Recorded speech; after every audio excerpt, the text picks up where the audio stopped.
Greetings everyone and welcome to the Combi Dog Off-Grid Homestead as we begin work on our septic and well systems. Well, the operator arrived bright and early and kindly reminded me that we had yet to determine where the septic tank would be. Oh, and by the way, it'll be here in 3 hours. Well, we quickly settled on a spot and he got right to work. It was a little unnerving seeing him down in this 7-foot pit considering it was on fresh fill, but he needed to get down there to ensure it was level. But all went well and even had time to get going cutting a path down to where the drain field would be located. While moving a lot of brush, he was able to salvage a lot of big trees that the D6 bulldozer who had initially carved our pad had pushed there. Well, right on schedule, here comes the septic tank. And I was even put to work helping rotate the tank into position before it was lowered into the hole.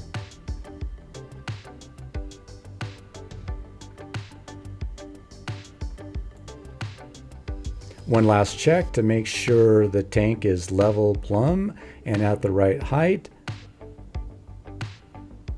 And away goes the boom truck. Later that day, in a very frightening freak accident, the Mini X rolled over this edge down the hill. With black smoke pouring out of the engine, I went down to assist the operator. Helping free him from his seatbelt, he took his shirt off and shoved it into the air intake of the engine to kill it. Fortunately, he only suffered minor injuries, and another bit of good news, the D6 bulldozer was still on site to help pull the excavator back up the hill. Initially, we broke one thin cable that we were using, but then found a heavier log chain and was able to pull the excavator right up the hill. Look at this, right back to work, right? Wrong.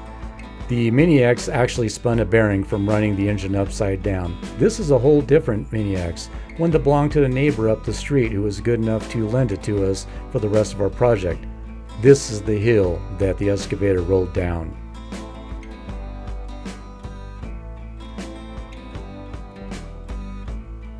So most of this brush is a combination of rose hips, wild blackberries, and just other briar bush, along with some plum trees.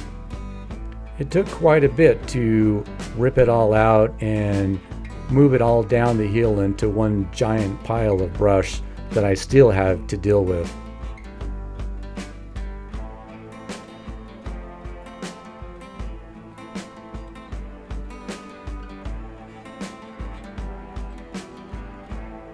So these black things are the infiltrators that make up the drain system.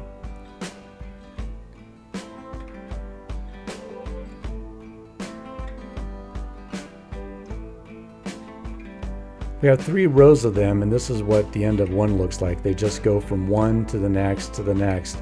Here's the first one is partially backfilled while the other 2 are still exposed. Hey, while all this is going on, the well driller arrived late that day and began drilling just the first 40 feet for the steel casing. That he would have to put in the next day.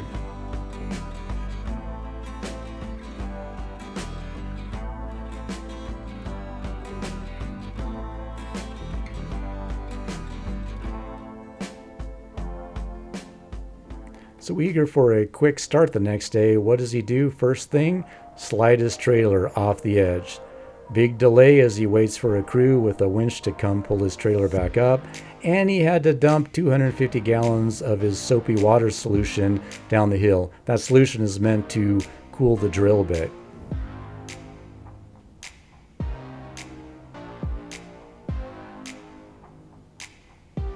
Well, here he is welding 2 20-foot pieces of 6-inch steel pipe together for the casing.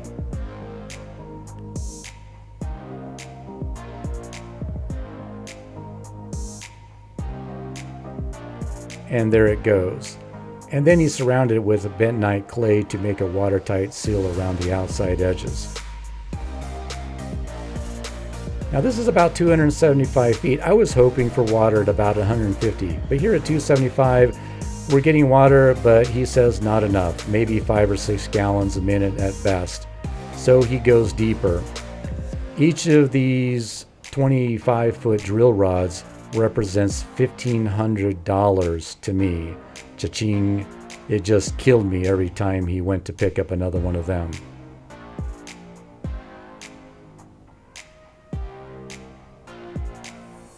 Oh, and while this is going on, we also have dump trucks coming in with 3-inch minus rock.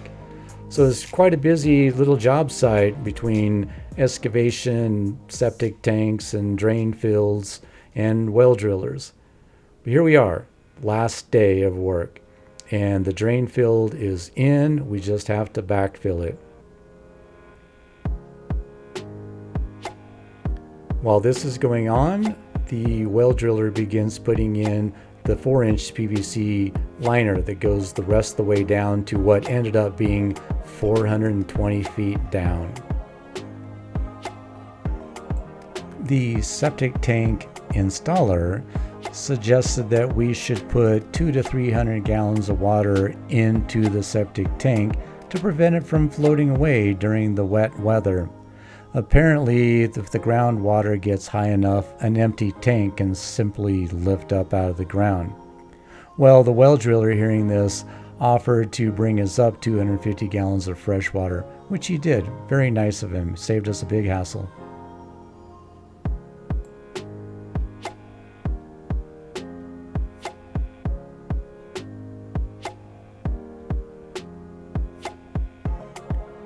Well, just like that, they're packed up and gone, and we have a new well and a new septic system.